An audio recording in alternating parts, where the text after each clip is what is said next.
的美国烙赛真人秀动作镜头终于来了。Drama, my favorite. Trump is handing out 关税 like an orange uncle handing out trick-or-treats on Halloween, and he just threatened China with tariffs north of 100%. Literally 很靠北。我跟你讲齁 Tariffs are only the 预告咯 because things could get worse. In fact, they probably are. As the orange man has a sickle and a hammer, red panda right in his crosshairs. And I ain't imagining things, yo. The script for this dumpster fire has already been written. Almost 10 years ago, in fact. And the author is a man who's been whispering in Trump's ear for a very long time and holds a lot of power. And he's also been to prison too. Hold on to your butts. So, you know what it is. So, 准备在新手工坊爆米花 and let us all get together and watch the world economy fall off a cliff in slow motion. 真的是代际多掉咯。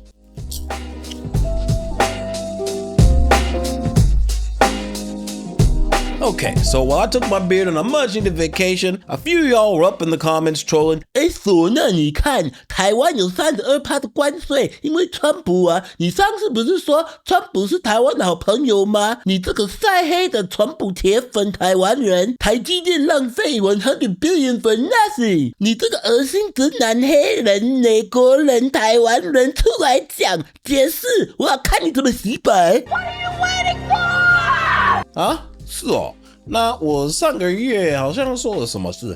那我台湾朋友 need to understand one very important thing. Just because 台积電 invested over $100 billion in America does not mean that Trump won't impose tariffs. In fact, I'm almost 100% sure that he will, and they're gonna be high, probably even over 50%. 拍谁齁，我唔对，我说50%, but it seems like it's only 32%. I was way off. And it turns out 台積電 was exempt from these tariffs. Who would have thought?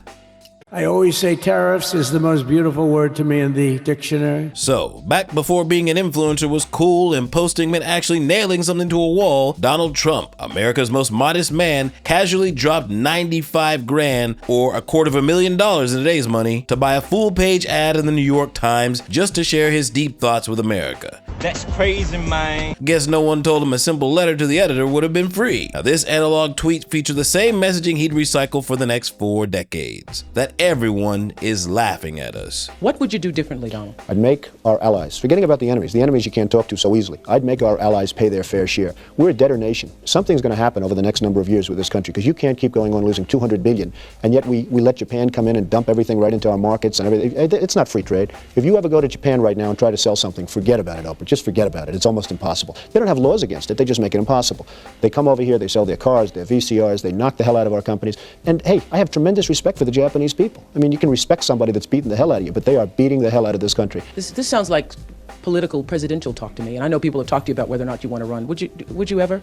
Probably not. Aw, 好可爱哟 how Trump has clung to the same economic tantrum for 38 years, from his 95K newspaper ads in 1987 to his Liberation Day tariffs today. While most humans evolved their thinking over 4 decades, our stubborn orange economist has remained gloriously frozen in 1980s amber, simply swapping his Democrat status for Republican and Japan for China as his favorite economic boogeyman. We don't know what we're doing when it comes to devaluations, and all of these countries all over the world, especially China, they're the best ever at it. Because we can't continue to allow China to rip our country, and that's what they're doing.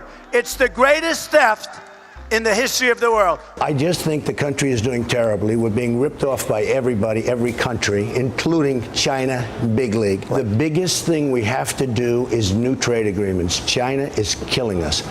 China cannot believe they're getting away with what they're getting away with. So as you can see, before he stepped foot in the White House the first time, he already had a huge bug up his ass about China. I get along with the Chinese. By the way, people think I don't like China. I love China. I sold an apartment for $55 million to a Chinese gentleman, the largest bank in the world, from China. Business Week magazine has an article.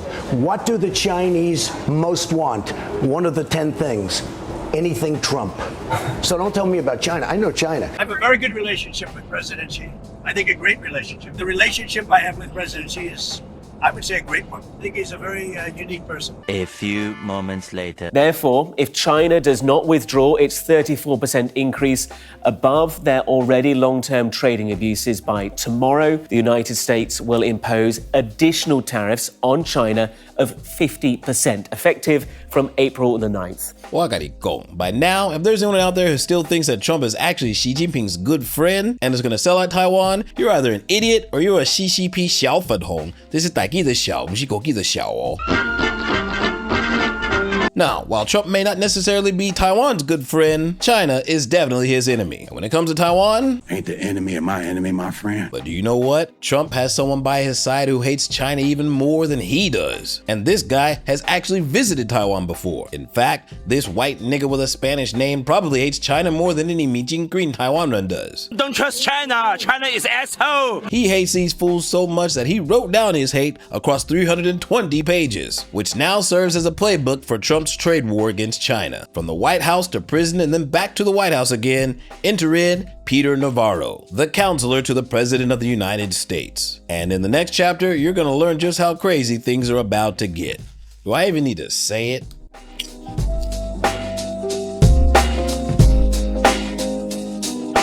Former Trump White House advisor Peter Navarro has been released from federal prison. Navarro was serving a 4-month sentence in Florida after he was convicted on criminal contempt of Congress charges for refusing to cooperate with the investigation into the January 6th attack on the Capitol. Navarro says he couldn't comply with that committee because the former president had invoked executive privilege. But the court rejected that argument, finding Navarro couldn't prove Trump actually had done so.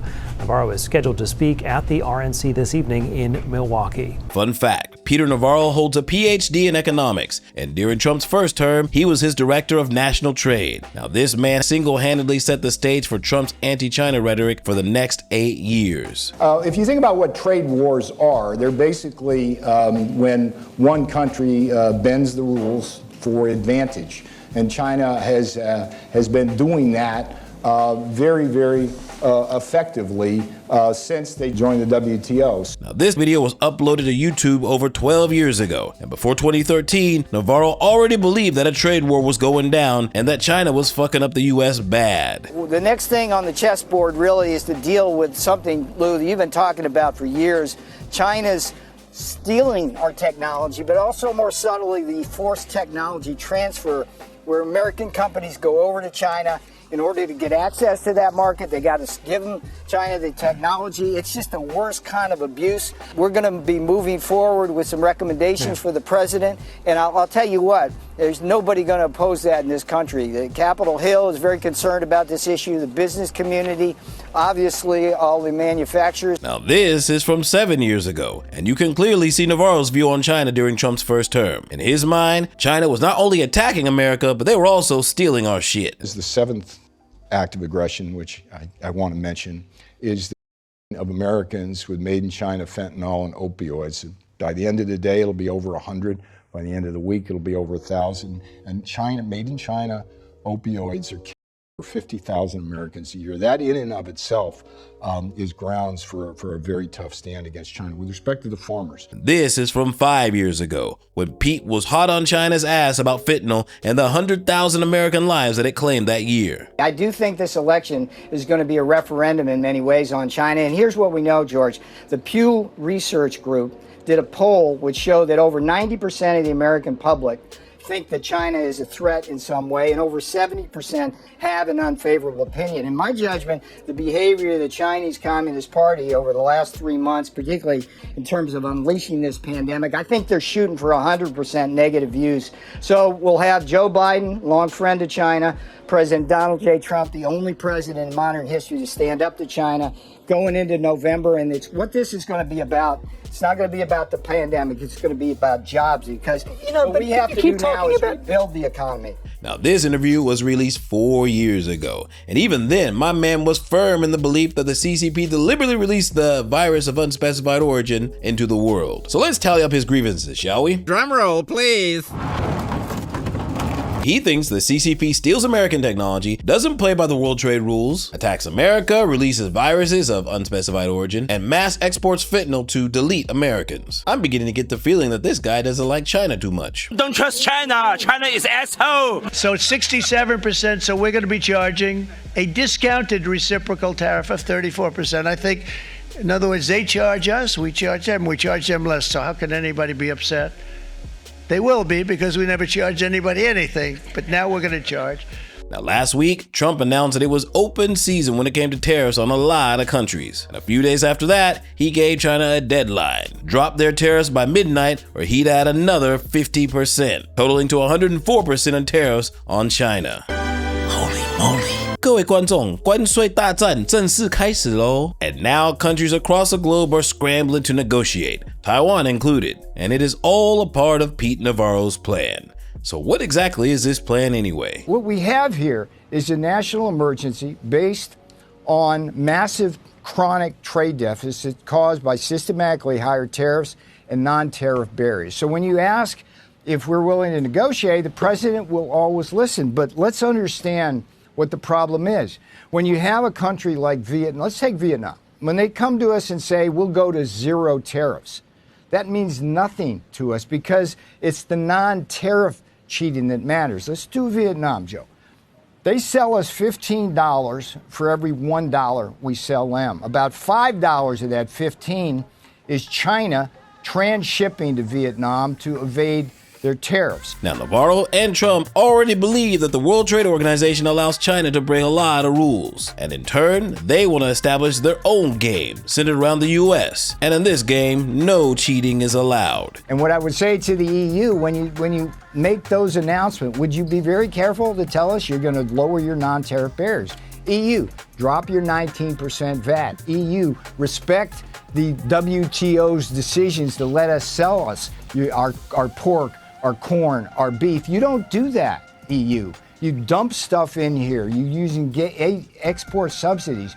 You steal from the American people every which way as possible. So don't just say we're going to lower our tariffs. That's a good small start because you know your tariffs are higher than ours. But the bigger problem, this is the thought I want to leave with everybody, the bigger, by orders of magnitude, is the non-tariff cheating. And that's got to stop. So that's what we want to hear. You start talking that language, we'll see what happens, as the boss says. So as this is being recorded, word on the street is that Taiwan is about to enter negotiations with Navarro's team. And even if Taiwan does give the US zero tariffs, it actually won't help. I'm guessing Taiwan might reduce their tariffs to zero for the US auto industry and also for lower commodity taxes on American cars. And in exchange, Taiwan might get a 17% tariff or a 3-month suspension of tariff implementation. 如果美方置两国和国际社会的利益于不顾，执意打关税战、贸易战，中方必将奉陪到底。 So does that mean that faced with Navarro's policy that China is deciding to fight in the end?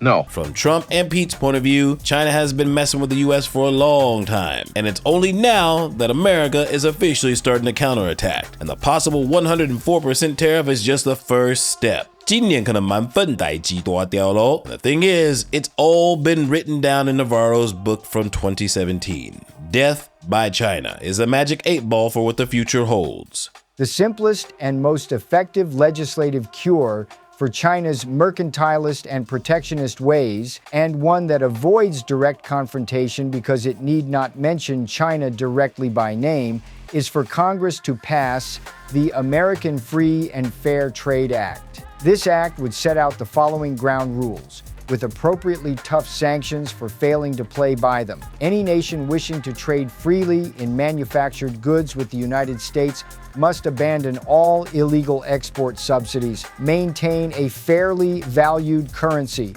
offer strict protections for intellectual property, uphold environmental and health and safety standards that meet international norms, provide for an unrestricted global market in energy and raw materials, and offer free and open access to its domestic markets, including media and internet services. Simply put, if this goes down, a lot of Chinese companies will soon face some very strict intellectual property inspections and sanctions from the US. And of course, they'll throw in Taiwan, Vietnam, Thailand, and Singapore for good measure, seeing as they're open to Chinese investors and all. Global cooperation and coordination is the watchword. To quote the great American patriot Ben Franklin, we must all hang together, or assuredly we shall all hang separately. That's why, as a companion action to passage of the Free and Fair Trade Act, the United States must partner with Europe, Brazil, Japan, India, and other victims of China's mercantilism and protectionism to petition the World Trade Organization for full compliance of its rules by China. Only by strength through numbers will the U.S. and others succeed in bringing a now beggaring thy neighbor China into a true community of free trading nations. And if everything goes according to plan, the US will try to establish their own international organization to replace what they think is an ineffective World Trade Organization. And in this new organization, every country will have to follow their rules, including open markets and product standards. And most importantly, Chinese products will not be allowed to change labels and falsely claim to be from different countries to hide and launder their origin. And to achieve all this and ensure that every country can follow the rules and fight against Chinese products together, well, for them, it seems like tariffs are the way. Don't judge people till you give them a chance. Because there's a chance you could be wrong. Now we know. And knowing is half the battle. G.I. Joe! Now, of course, I'm just one guy, and everything that I've come to the conclusion is based on my calculations from the research I've done. And it's very possibly I could be wrong. But what we can be certain of is that the Taiwanese government is trying hard to navigate this tariff nightmare and seems to be willing to negotiate with Trump. But I'm recording this tonight on April 8th, and we won't know until midnight on April 9th. But maybe I'll be kind of right, and Taiwan's tariffs will drop to somewhere around 17% or so, resulting in lower commodity taxes and lower taxes on American goods. But that's just me. What do you guys think? Will Trump successfully try to open his own international trade organization, or will he just completely fuck it up? Leave a comment down below. Remember to like, comment, subscribe, get some bao mi hua, and I will see you on the flip side. Peace!